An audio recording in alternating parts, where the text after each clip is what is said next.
They have been called human hood ornaments and sirens of chrome. We're talking about the auto show model. While our next guest has trained and selected some of the best throughout the years. She tells all in her new book, Sirens of Chrome. Joining us is Marjorie Krevske. Marjorie, thank you so much for coming on the show. Oh, thank you for having me. This is such an interesting topic because there actually is a history to the auto show model. It's part of our American culture.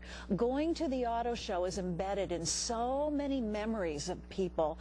The auto show is going on right now in Cleveland, but did you know there are over 93 auto shows across the country? Every major city has one in a lot of the smaller cities. Now, Marjorie, when did the first auto show with models come about? Actually, 1905, but the model was not the model as we know it right now. The first documented model was really a model family, because if you look back in automotive history, in 1905 the industry was just starting, so people wanted to know that these cars really worked. The horse and buggy was still the main mode of transportation, so they would choose families who represented a need for the cars. So actually doctors and their wives and children, those families became the first Sirens of Chrome because they needed reliable transportation for house calls.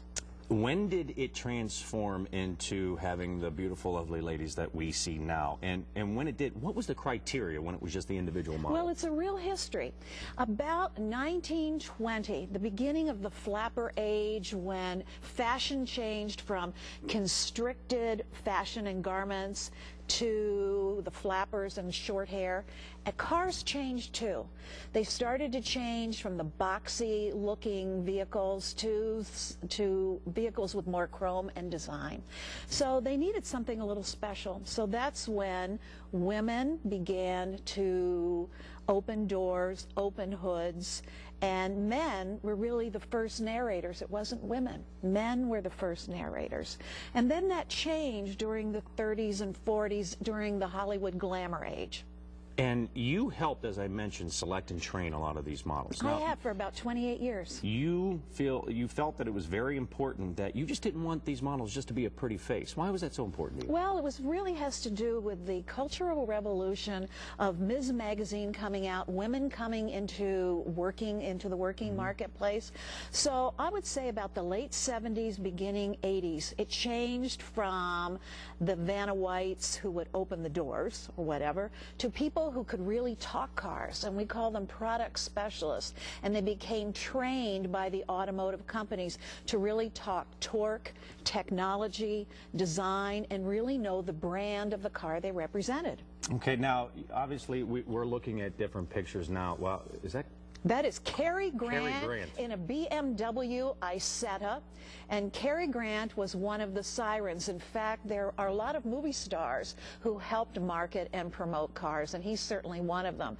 And this is from Motor City, Detroit, Michigan. And Detroit, Michigan has Woodward Avenue as the main thoroughfare, and every year there's a great parade of automotive, or was historically.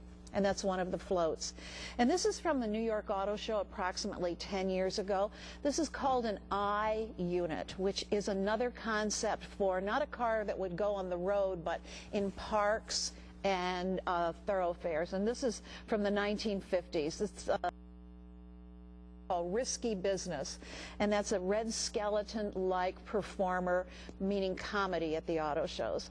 And this is a 1939 Graham, a car that is no longer made, and when you reference the human hood ornament, that's a visual that has just stayed historically there.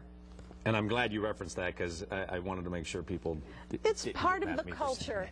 It's part of the culture. And we have about 30 seconds, but I just want to mention, like, the different styles and the different eras obviously means different fashions. So we have these dresses behind us. We do. We have vintage fashions from the 1950s all the way through the 1980s. And we start with a black lace dress that stood beside a 1950 Buick car all the way to a Bob Mackie dress from the 80s. In fact, designers, fashion designers, American fashion designers, helped design fashions to stand beside the pieces of art that are the cars. Well, Marjorie, I'm so glad that you're here because a lot of people might just think of auto show models as just a pretty face, but you obviously enlightened us. They're a very smart choice. Thank you so much for coming on the show. Get her book, please. It's a great history book. Just Sirens of Chrome. There you go. And you can get it at anywhere? Barnes & Noble. Tomorrow night I'll be there at Westlake, or tonight at 7 o'clock, and tomorrow at Woodmere at 2 o'clock. Okay, Cleveland Auto Show. We are coming back actually with more on the Cleveland Auto Show, so we'll be right back with more Good Company today.